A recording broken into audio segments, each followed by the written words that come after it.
la travesía del desierto. Que digo que habéis andado mucho estos días con Indalecio, habéis ido con un todoterreno por el desierto. Pero bueno, vamos a orar y empezamos. Señor, gracias porque me permiten estar una vez más aquí. Gracias por los hermanos que han venido, por los que están en camino. Tráelos pronto, Señor. Que podamos tener un tiempo en el que tú nos enseñes, que tú nos hables, Señor, y podamos pasar un tiempo agradable y de bendición. En el nombre de Jesús. Amén. Bueno, me parece que os quedasteis por aquí, ¿no? Cuando el pueblo protesta, bueno, salisteis de Egipto, cruzasteis el Mar Rojo, ¿no? Llegasteis a Mara, ¿no? Donde las aguas eran amargas, después a Elim, donde el pueblo descansa, y me parece que os quedasteis aquí, cuando el pueblo vuelve a protestar, porque ya sabéis que los israelitas cada 2 por 3 pues se olvidaban de todo lo que el Señor había hecho y otra vez pues reclaman a Moisés que tienen sed, que no tienen agua. Vale, esto lo visteis, ¿no? Y el Señor le dice a Moisés pues que golpee la roca en presencia de los ancianos. Moisés así lo hace y tienen agua. Esto no sé si la visteis, esta diapositiva, ¿no? Que comenta que dicen que en esta zona hay unas rocas con la capa muy delgada, que bastaría darle un golpe con un palo, con una herramienta, se romperían y saldría agua, ¿no? Que alguien podría decir, bueno, esto es muy fácil, aquí cualquiera viene, le da un golpe y encuentra agua. Bueno, pero el hecho es que el Señor utilizó pues esta característica de las rocas pues para que el pueblo tuviera agua. O sea, muchas veces la gente puede pensar, bueno, esto no es un milagro porque esto es una cosa natural, pero el Señor lo utiliza en el momento preciso, y el Señor utiliza pues las fuerzas de la naturaleza, las cosas de la naturaleza también para darnos lo que necesitamos. Bien, pues me parece que era justo aquí. Bueno, el apóstol Pablo nos habla también en 1 Corintios 10:4 sobre la roca, que dice que la roca era Cristo, ¿no? De donde sale el agua viva, ¿no? Del Señor. El Señor es nuestra roca firme y de ahí pues viene el alimento, el agua. De la roca es otra figura profética de Cristo. Jesús dijo, si alguno tiene sed, venga a mí y beba, en Juan 7:37. ¿No? Él es el agua de vida. Todo esto son símbolos, imágenes de Jesús mismo que vendrán en el futuro. La humanidad está en un desierto espiritual y solo Cristo puede saciar la sed de su alma. Ellos estaban en un desierto físico, estaban en el desierto y tenían problemas de encontrar agua, pero la humanidad, pues la verdad es que estamos pues como en un desierto, pero espiritual, ¿no? Y el único que puede saciar nuestra necesidad, nuestra sed, pues es el Señor. Bueno, pues una vez que ya han bebido todo lo que necesitaban, el pueblo se va a encontrar con otro problema. Dice Éxodo 17, dice, entonces vino Amalec y peleó contra Israel en Refidim. Y dijo Moisés a Josué, escógenos varones y sal a pelear contra Amalec. Mañana yo estaré sobre la cumbre del collado y la vara de Dios en mi mano. E hizo Josué como le dijo Moisés, peleando contra Amalec, y Moisés y Aarón y Hur subieron a la cumbre del collado. Bueno, nos encontramos aquí con Amalec, los amalecitas, que dice que eran descendientes de Amalec, que era un nieto de Esaú y Jacob, ¿os acordáis? Los hijos de Isaac, los gemelos. Dice, eran tribus nómadas, iban de un sitio para otro, recorrían esta zona, el sur de Palestina, entre Egipto y el desierto de Arabia. Pero el problema es que eran gente muy fiera, eran rapaces, eran fieros y estuvieron constantemente, a partir de aquí, en guerra con Israel. Lo vemos repetidas veces en la Biblia, que los amalecitas pues, pelean contra los de Israel. Por ejemplo, en Jueces, ¿os recordáis Jueces? Que siempre es como una serie que se va repitiendo, ¿no? Que el pueblo se olvida del Señor, viene un pueblo y les ataca, piden al Señor que les libere, el Señor levanta un juez y les libera. Pues una de las veces que tuvieron estos ataques fue con los amalecitas, por ejemplo, en Jueces 6, o en Primera de Samuel, también se vuelve a repetir la guerra con los amalecitas. Más adelante, el rey Saúl, el primer rey de Israel, pues tendrá de parte del Señor la orden de exterminarlo, pero Saúl a veces pues fallaba y Saúl no lo hizo completamente. les dejó, por lo tanto siguieron teniendo este problema en el futuro.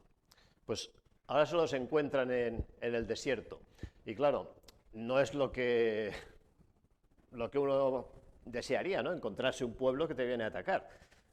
Los israelitas pues querrían una travesía tranquila.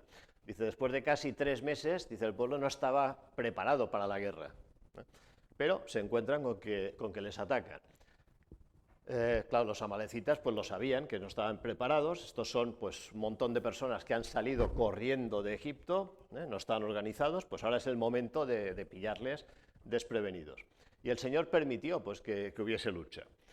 Y una cosa curiosa, aquí se cita por primera vez a Josué, como ayudante de Moisés. Es la primera vez que sale en el relato y se nos dice que Moisés le encarga pues que prepare un ejército, prepare hombres y que salga a la batalla. O sea que la primera función que va a tener Josué va a ser la de general, digamos, y va a dirigir las tropas en esta primera batalla. Y Moisés no iba a ir a luchar, Moisés tenía 80 años, acordaros, y va a tener otro trabajo, dice, va a tener una función espiritual desde un collado, desde un monte.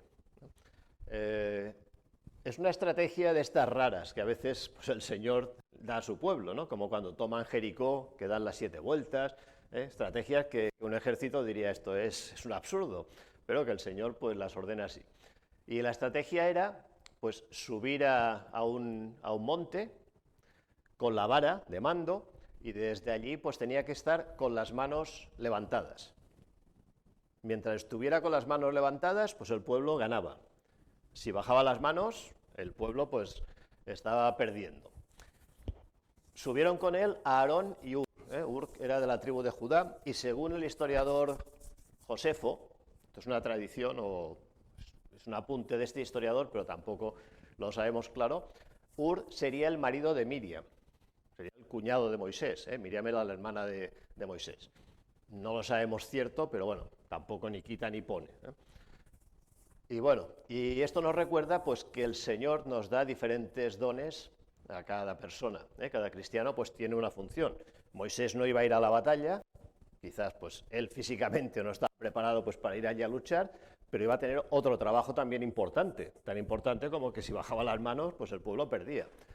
Josué, pues Josué no iba a estar arriba, Josué iba a estar abajo pues, haciendo otro trabajo, o sea, cada uno tiene un trabajo que desempeñar en el cuerpo del Señor. Dice, y sucedía que cuando alzaba Moisés su mano, Israel prevalecía, mas cuando él bajaba su mano, prevalecía Amalec. Y las manos de Moisés se cansaban, por lo que tomaron una piedra y la pusieron debajo de él y se sentó sobre ella. Y Aarón y Ur sostenían sus manos, el uno de un lado y el otro del otro. Así hubo en sus manos firmeza hasta que se puso el sol.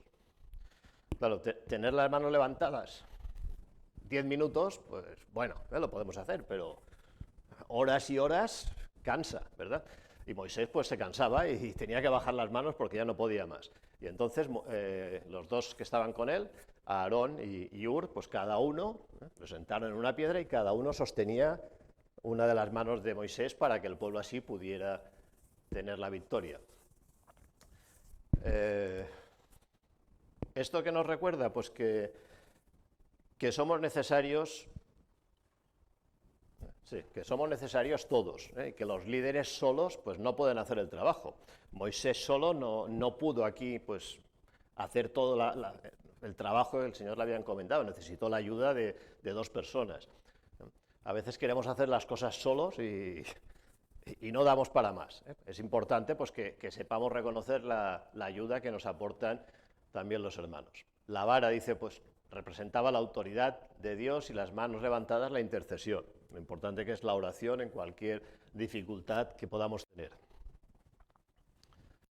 Dice, y Josué deshizo a Amalec y a su pueblo a filo de espada. Y Jehová dijo a Moisés, escribe esto para memoria en un libro y di a Josué que raeré del todo la memoria de Amalec de debajo del cielo. Y Moisés edificó un altar y llamó su nombre Jehová Nisi.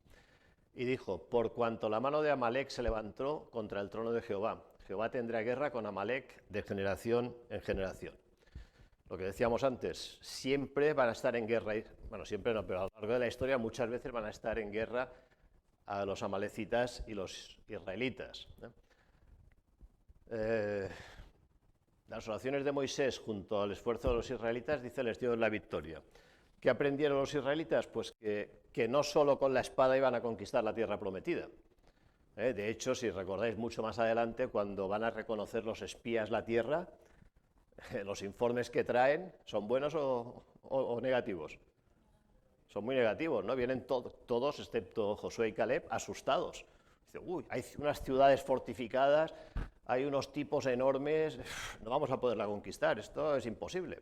O sea que las cosas no se consiguen solo con el esfuerzo con la espada, necesitarían el poder del Señor. O sea, si ellos conseguían victorias, va a ser porque el Señor está con ellos y les acompaña en todo momento. Dios ordena que se escriba esta historia y que raerá la memoria de Amalek. En Deuteronomio 25, que se repite esta historia, se especifica que Amalek atacó la retaguardia de los israelitas, posiblemente la zona más débil, donde irían pues la gente que iba más despacio, quizás había más niños o, en fin, gente más mayor. Entonces fue al sitio más débil donde podía hacer más daño. Dice, esto podría explicar quizás pues esta condena tan dura de que el Señor dice que borrará para siempre la memoria de Amalek. Bueno, Moisés también edifica un altar y llaman a este lugar Jehová Nisi, que significa Jehová es mi estandarte, porque siempre que hacemos algo, pues lo hacemos en el nombre del Señor. Cuando luchamos, dice, lo hacemos bajo el estandarte de Dios. Si lo hacemos en nuestras fuerzas, no vamos a ganar. En cambio, si lo hacemos confiando en que el Señor es el que está por encima de nosotros y nos da la victoria, es cuando sí que podremos vencer. Por haber luchado con Israel, dice, Jehová tendrá guerra con Amalek de generación en generación.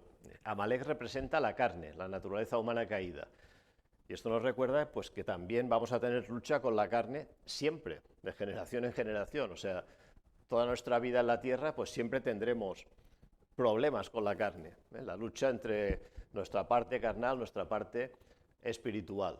Por eso necesitamos, pues, el estandarte del Señor, como decía antes, el Señor que esté con nosotros para darnos la victoria. Bueno, y nos vamos al último episodio ya que vamos a ver por hoy, que será el encuentro de Jetro, el suegro de Moisés, con Moisés de nuevo. Desde que Moisés se va de Madián, cuando ve la zarza y se va a Egipto para hablar con el faraón, pues no se habían vuelto a ver, y ahora se van a reencontrar. En el Éxodo 18 dice, oyó Jetro, sacerdote de Madián, suegro de Moisés, todas las cosas que Dios había hecho con Moisés y con Israel su pueblo, y cómo Jehová había sacado a Israel de Egipto. Y tomó Jetro, suegro de Moisés, a Séfora, la mujer de Moisés, después que él la envió, y a sus dos hijos. El uno se llamaba Gersón, porque dijo, forastero he sido en tierra ajena. Y el otro se llamaba Eliezer, porque dijo, el Dios de mi padre me ayudó y me libró de la espada de Faraón. Y Jetro, el suegro de Moisés, con los hijos y la mujer de este, vino a Moisés en el desierto, donde estaba acampado junto al monte de Dios. O sea, Jetro se entera de la noticia, posiblemente pasaría tiempo, porque no es como ahora que nos llegan las noticias rápidamente por el móvil o en el telediario las vemos. Allí las cosas pues tenían que transmitirse oralmente. Al cabo de un tiempo se enteraría de todo lo que había pasado, porque todo lo que hablamos de las plagas, por ejemplo, ¿os acordáis? Las plagas que arrasaron Egipto, todo esto los pueblos de alrededor pues tenían noticias, lo sabían. Todas estas cosas irían conociéndose en los países, las zonas que estaban alrededor de Egipto. Y también se entera Jetro. ¿Y qué hace? Pues coge a la familia de Moisés, a su mujer y a sus dos hijos, y la lleva hasta allí. Su mujer era Séfora, que significa pajarito, y sus hijos eran Gersón, que significa forastero, y Eliezer, Dios es mi ayuda. Y Moisés sale a recibirle, se inclina ante él, según la costumbre oriental. No es que le adore, sino es como una salutación de respeto, ¿no? hacia su suegro. Dice, y Moisés contó a su suegro todas las cosas que Jehová había hecho a Faraón y a los egipcios por amor de Israel, y todo el trabajo que habían pasado por el camino, y cómo los había librado Jehová. Y se alegró Jetro de todo el bien que Jehová había hecho a Israel al haberlos librado de mano de los egipcios. Y Jetro dijo, bendito sea Jehová que os libró de mano de los egipcios y de la mano de Faraón, y que libró al pueblo de la mano de los egipcios. Ahora conozco que Jehová es más grande que todos los dioses, porque en lo que se ensoberbecieron prevaleció contra ellos. Y tomó Jetro, suegro de Moisés, holocaustos y sacrificios para Dios, y vino a Aarón y todos los ancianos de Israel para comer con el suegro de Moisés delante de Dios. Bueno, pues aquí vemos que Moisés le cuenta pues todas las cosas que habían pasado. Le contaría, pues mira, yo fui a Faraón con mi hermano a hablar con Faraón. Faraón nos dijo que no, volvimos, pasaron las plagas, hemos cruzado el Mar Rojo, los egipcios nos persiguieron, hemos tenido sed y el Señor nos ha dado agua, etcétera, etcétera, ¿no? Todo esto. Y Jetro se alegra, dice, y bendice a Dios. Esto nos recuerda pues, que el testimonio a veces es importante contar a otras personas lo que el Señor ha hecho con nosotros, ¿no? Decir, mira, pues, o cómo conocía al Señor, o en tal situación, pues, cómo actuó el Señor, cómo confié en el Señor, o pasó esto, pasó lo otro. Es importante. Digamos, Moisés pues le cuenta su testimonio, lo que él ha vivido, y a Jetro pues le toca, digamos, ¿no? Y parece ser, tampoco lo podemos asegurar, pero parece ser que al oír todo esto, Jetro se convierte al Señor, porque en Éxodo, los capítulos anteriores, cuando Moisés va a Madián, dice que Jetro era sacerdote de Madián, pero no se nos dice si era sacerdote de Jehová o si era de otros dioses, no se nos especifica. Entonces, quizás aquí, pues, Jetro pues, realmente se convirtiera al Señor, porque él dice que reconoce que Jehová es superior a todos los dioses.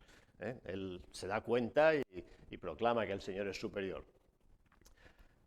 Decíamos que si uno de los objetivos de las plagas de Egipto era que todos los pueblos de alrededor, aparte de los egipcios, conocieran que Jehová era Dios, pues Jetro podría ser un fruto pues, de este objetivo, digamos, que sería pues, un fruto pues, de todas estas maravillas que el Señor ha hecho. Algunos autores dicen que Jetro sería las primicias de los paganos que desde entonces buscarían al Dios viviente.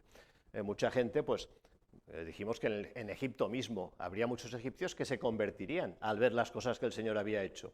Recordáis que había la plaga, me parece que era la del granizo, que decía que el Señor avisa y que mucha gente se recoge sus casas, incluso egipcios, que posiblemente habría egipcios que también habían creído en el Señor. Pues Jetro sería un ejemplo más de toda esta gente que no conocía al Señor y que va a convertirse. Dice, en la conversión de Jetro vemos varios pasos. Por ejemplo, escuchó y aceptó las palabras de Moisés, escuchó todo lo que Moisés le dijo y lo creyó. Tuvo una experiencia profunda por lo que contó Moisés y se alegró. Reconoció que el Señor era lo principal. Bendijo al Eterno, rechazó a los dioses paganos y toda práctica idolátrica. Dio testimonio de lo que le había sido revelado y finalmente hace sacrificios. O sea, hay como un cambio en la vida, en la actitud de Jetro desde este momento. Podemos considerar pues, que hay una conversión en la vida de Jetro. Y bueno, dice que aconteció que al día siguiente se sentó Moisés a juzgar al pueblo y el pueblo estuvo delante de Moisés desde la mañana hasta la tarde. Y viendo el suegro de Moisés todo lo que él hacía con el pueblo, dijo, ¿qué es esto que haces tú con el pueblo? ¿Por qué te sientas tú solo y todo el pueblo está delante de ti desde la mañana hasta la tarde? O sea, Jetro se queda hasta un tiempo allí con Moisés y ve que Moisés pues juzgaba al pueblo, escuchaba al pueblo. La gente que tenía problemas venía a Moisés, Moisés les escuchaba, Moisés les daba una respuesta. Claro, dijimos que habían salido 2 millones de personas. No vendrían los 2 millones de personas, pero entre 2 millones, pues seguramente que habría bastante gente con dudas, con quejas, con cosas que consultar. Y cada día debía tener, pues, una cola, lista de espera debía tener, ¿no? Claro, Jetro lo ve y se sorprende, dice, esto no puede ser, si cada día tienes este programa, vas a tener problemas. Dice, cuando tienen asuntos, Moisés le explica, cuando tienen asuntos, vienen a mí, y yo juzgo entre el uno y el otro, y declaro las ordenanzas de Dios y sus leyes. Entonces el suegro de Moisés le dijo, no está bien lo que haces, desfallecerás del todo tú y también este pueblo que está contigo, porque el trabajo es demasiado pesado para ti, no podrás hacerlo tú solo. Aquí Jetro, pues, lo observa, se da cuenta de que esto puede ser un problema a la larga. Que lo haga un día, pues no hay problema, ¿no?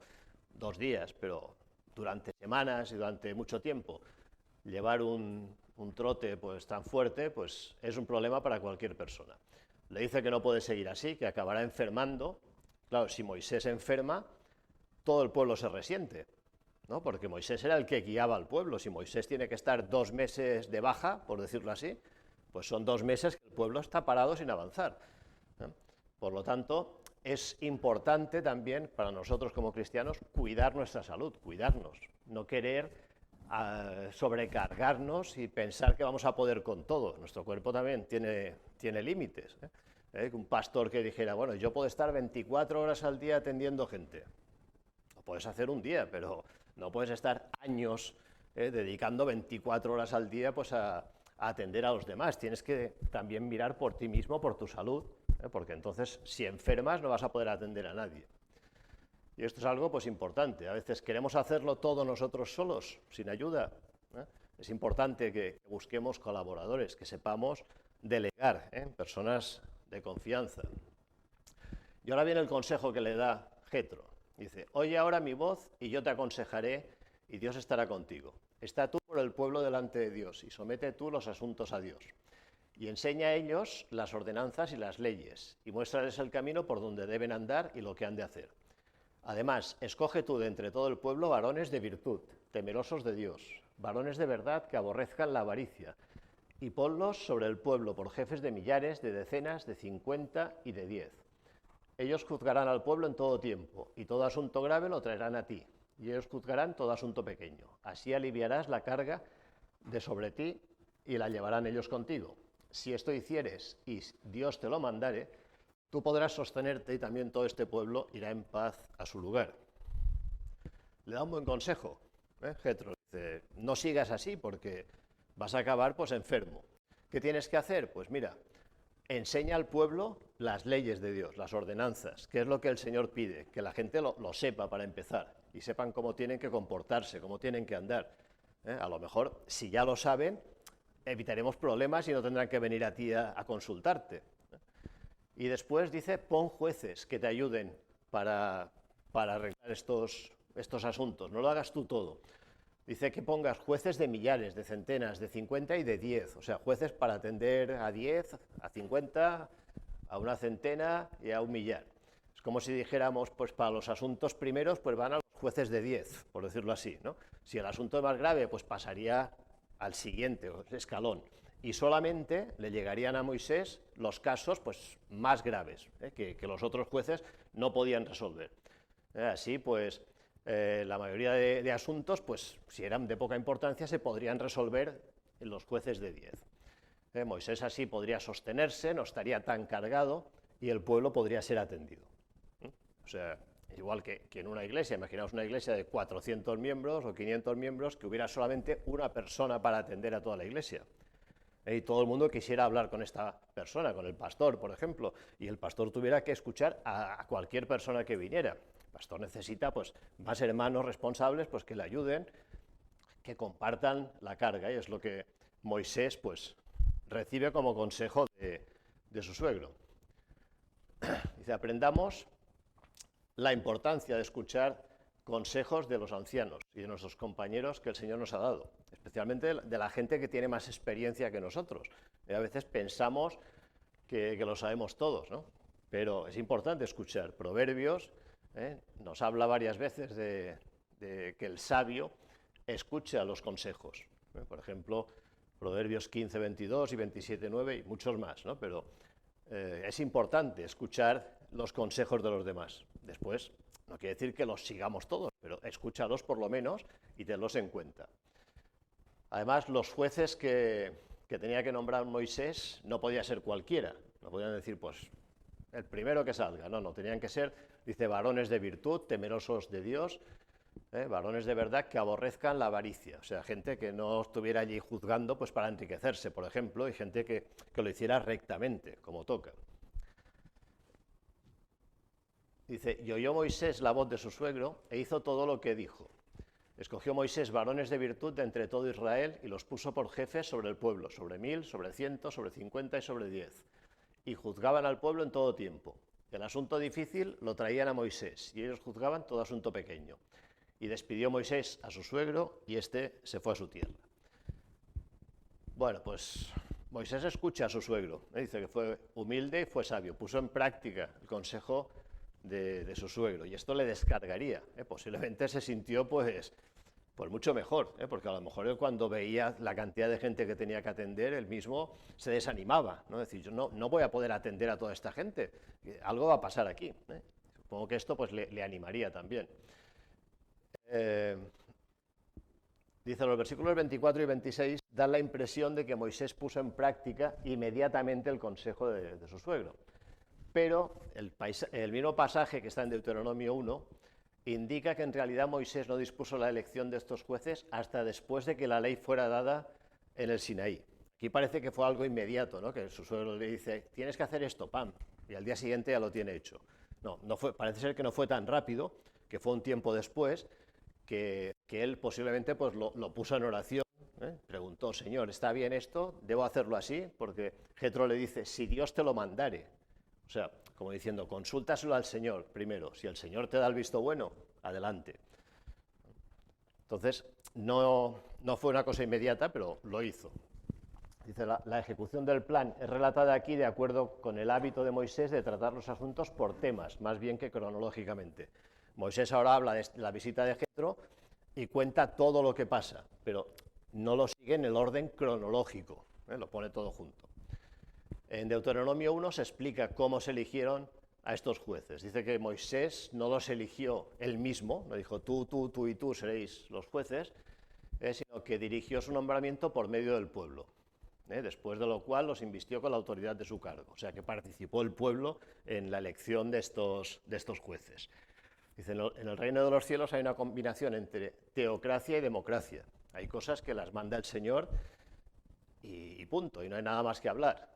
Pero hay otras cosas que el Señor nos ha dado libertad, ¿no? para elegir a veces pues, a consejeros en la Iglesia o para tomar algunas decisiones. O sea, hay cosas que están dadas ya por el Señor y que no podemos discutirlas y otras que el Señor nos deja participar. El liderazgo, dice, es dado por el cielo, pero recibido y reconocido por el pueblo. El pueblo aceptó a estos jueces. Bueno, esta primera parte está repetida, es de copiar y pegar, quedó aquí. Dice, Moisés es un buen ejemplo para nosotros. A veces no queremos escuchar a nadie, solo consideramos nuestro punto de vista. Claro, Moisés podía haber pensado, bueno, ¿qué me vas a contar tú que te acabas de convertir?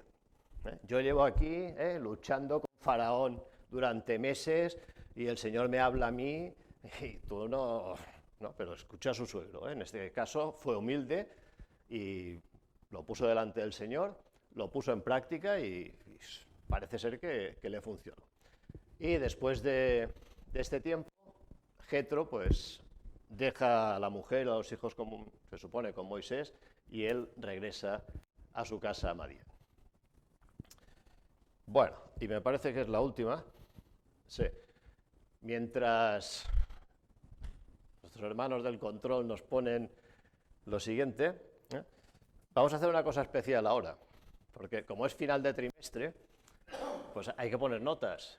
Entonces, no vamos a poner notas, pero vamos a ver si de verdad las 2 semanas estas que yo no habéis estado estudiando o no. Vamos a ver qué cosas nos acordamos. Vamos a hacer de lo que hemos estado viendo hasta ahora la segunda parte, digamos, no del principio que vimos José, vimos la infancia de Moisés, más o menos desde que Moisés pues recibe de parte del Señor que tiene que volver a Egipto, hasta lo que hemos visto hoy. Vamos a ver entonces qué tal estamos. Venga, primera pregunta, a ver.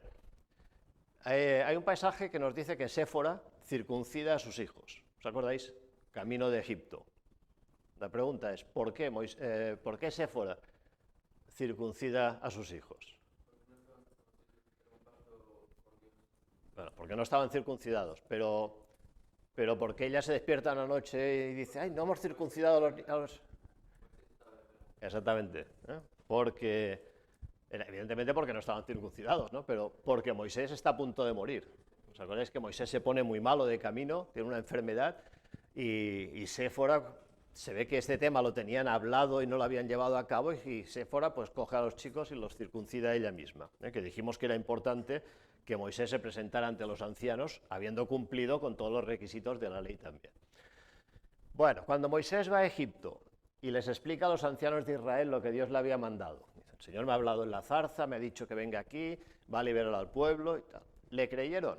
Tenemos aquí 4 posibilidades, A, B, C y D. Sí, no, solo algunos, o sí le creyeron, pero mucho después. ¿Con cuál nos quedamos? ¿A, B, C o D? C. C, solo algunos. ¿Estoy de acuerdo? B. La B, no le creyeron. La D. C. Pues es la A, sí que le creyeron.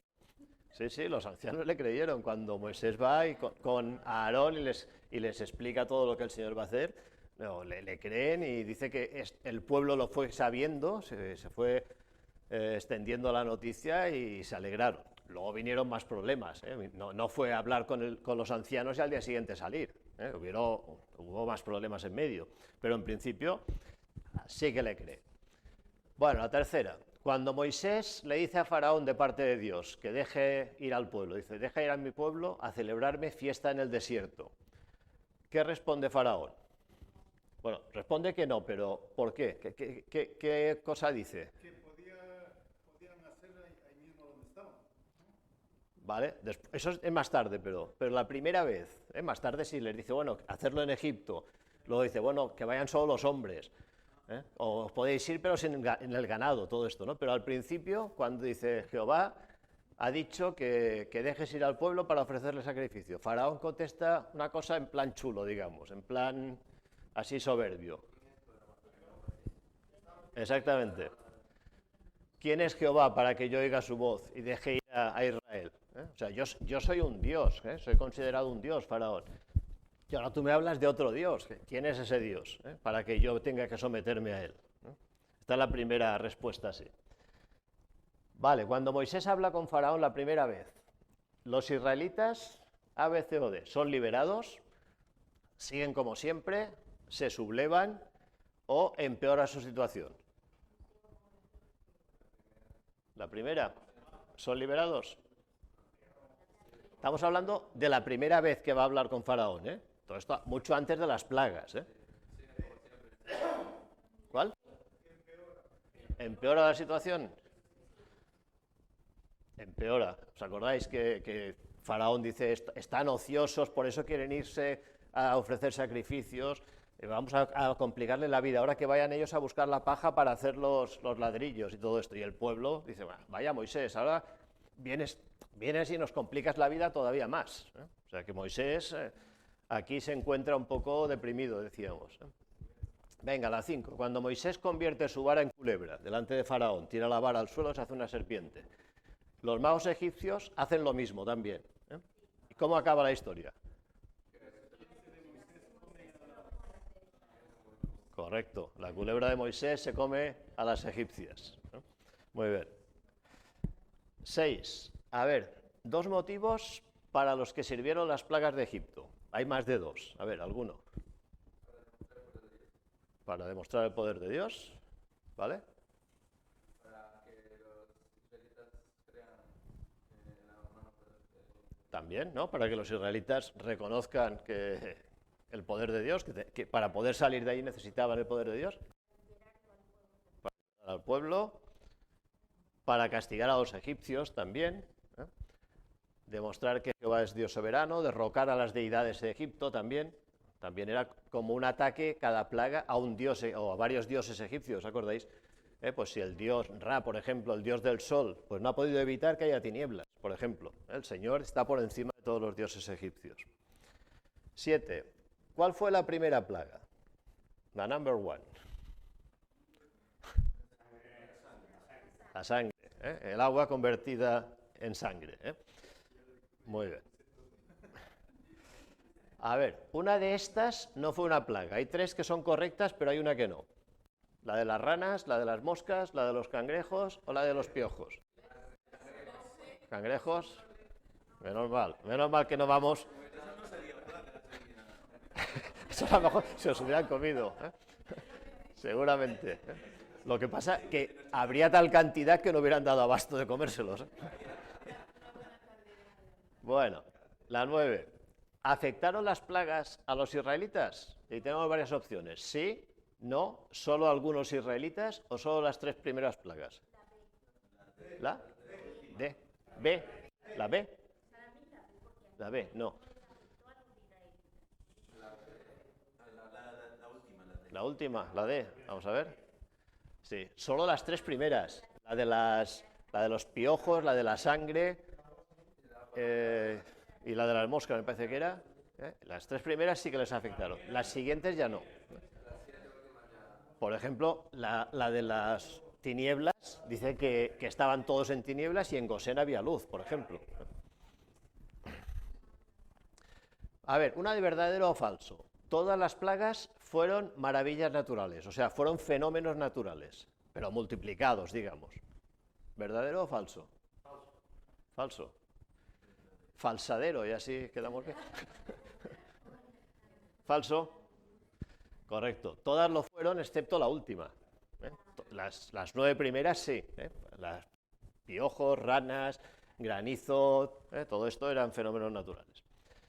¿Cuál fue la última y definitiva plaga? La muerte de los primogénitos.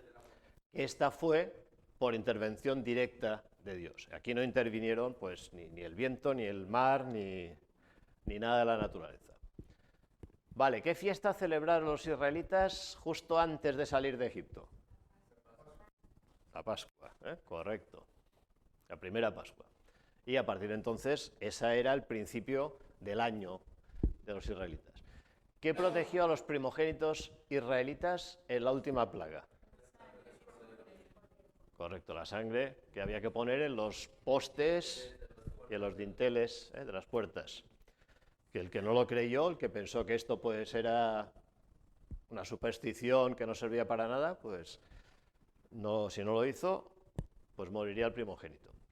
¿Cómo tenía que ser el pan que se comía en la Pascua? Tenía que ser sin levadura, no tenía que ser una baguette o una cosa de estas, ¿no? No. Pan sin levadura, ¿eh? Correcto. 15, a ver, una de estas afirmaciones sobre cómo se debía comer la Pascua es falsa. Hay 3 que son correctas y una es falsa. Con prisas, sin zapatos, con ropa de calle, con el bastón a mano. ¿Cuál es la que no era? Hay 3 que sí que había que hacerlas.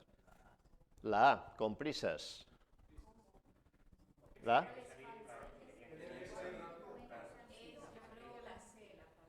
La C, con ropa de calle. Ropa de calle se refiere preparados, que no estabas con el pijama, que estabas bien vestido para salir, ¿eh? ¿Con el bastón en la mano? ¿Cuál? La B. ¿Sin zapatos? Habéis dicho todas, ¿eh? Seguro que alguien lo... La B. La B. Era con ropa de calle, preparados para salir, el calzado bien preparado, nada de zapatillas ni con los calcetines, sino con las botas bien amarradas para salir corriendo. Bueno, ¿qué les dieron los egipcios a los israelitas justo antes de salir de Egipto? Joyas, correcto, joyas y vestidos también. Muy bien. 17. Más o menos, ¿cuántas personas, lo hemos dicho hoy, se calcula que salieron de Egipto? La D. Os doy una pista, empieza por 2 y acaba por 0. Ahora con esto ya lo sabéis, ¿no? La D, correcto. La D, 2 millones, dijimos. 2 millones de personas, más o menos. Bueno, ¿salieron solamente israelitas de Egipto? No, también había otras personas, dice gran multitud de toda clase de gente, posiblemente egipcios casados con israelitas y gente que preferían estar con los israelitas a ser esclavos. Vale, 19, dice, al salir de Egipto, el Señor ordenó a los israelitas que debían consagrarle, que le debían consagrar a él. Un cordero. Cordero. Los primogénitos de los animales y de las personas. ¿Os acordáis? Que todos los primogénitos debían ser consagrados al Señor. ¿Qué momia se llevaron los israelitas cuando salieron de Egipto? La de José. Esto de momia parece que es que se llevaron de una pirámide corriendo. Se llevaba la momia. Pero José estaba momificado, evidentemente, si no, no hubiera sido más que polvo. La de José. Él lo había ordenado que cuando os vayáis de Egipto, llevar mi cuerpo. Vale, ¿cómo guiaba Dios a Israel en el desierto durante el día? Con una nube, correcto. Con una nube. La noche con una columna de fuego. A ver, posiblemente el mar que cruzaron en seco los israelitas no era el Mar Rojo, sino otro mar, que ahora se habría juntado, el Mar de las Cañas, que ahora estaría junto con el Mar Rojo. Pero bueno, es igual si fuera el Mar de las Cañas, el Mar Rojo o el Mar Mediterráneo. La cuestión es que pasaron en seco. Vale, ¿qué elemento natural utilizó el Señor para separar, aquí falta una R, para separar las aguas del Mar Rojo o del Mar de las Cañas? Es igual. El viento, lo que decíamos que el Señor utiliza muchas veces para hacer los milagros elementos naturales, no es así magia porque sí, sino utiliza pues lo que ya existe en la creación, en este caso el viento que estuvo soplando. ¿Cuántos egipcios quedaron de los 600 que persiguieron a los israelitas en el Mar Rojo? Más o menos, si no sabéis el número exacto, más o menos. Faraón, pero Faraón no iba, Faraón se quedó en el palacio, envió a las tropas. De los que fueron. Ninguno, no quedó ni uno. Ninguno. No, Faraón no hacía esas cosas, él ordenaba y se quedaba él en casa. La película.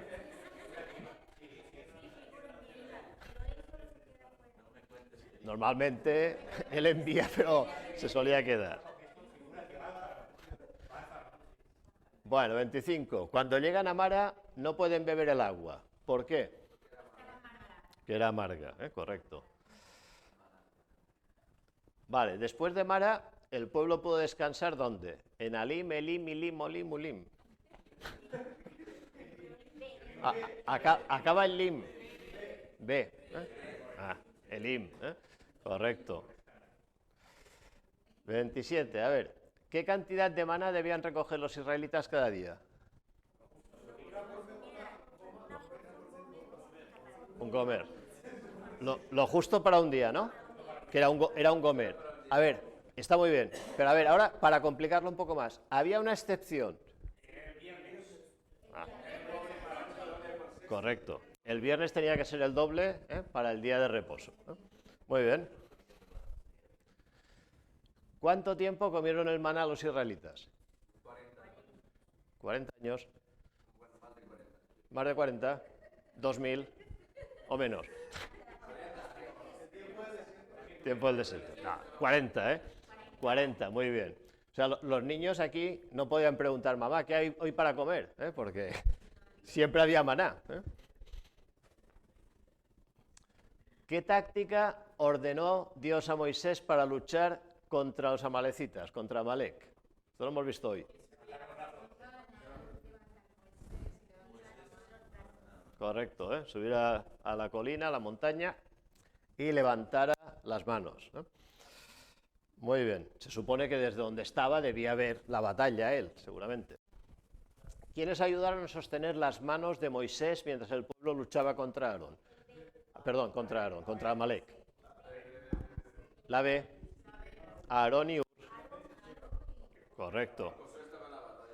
Claro, Josué no pudo colaborar, colaboró de otra manera, luchando en la batalla. Vale, ¿qué consejo le da Jetro a Moisés cuando le visita? Correcto, que ponga jueces, que no juzgara él solo a Israel, sino que delegara en otros jueces. Y me parece que esta es la última ya. ¿Qué otra fiesta junto a la Pascua les ordenó guardar el Señor a Israel cuando salieron de Egipto? No, o sea, no digas tonterías, di lo que toca. ¿Es esa o es una tontería? Es esa, no lo sé. ¿Qué pensáis? Yo creo que sí.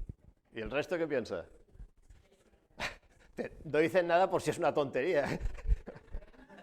Era esta. Es esta, claro que es esta, hombre. La fiesta de los panes sin levadura no era una tontería. Bueno, pues muy bien. Pues hemos acabado antes hoy.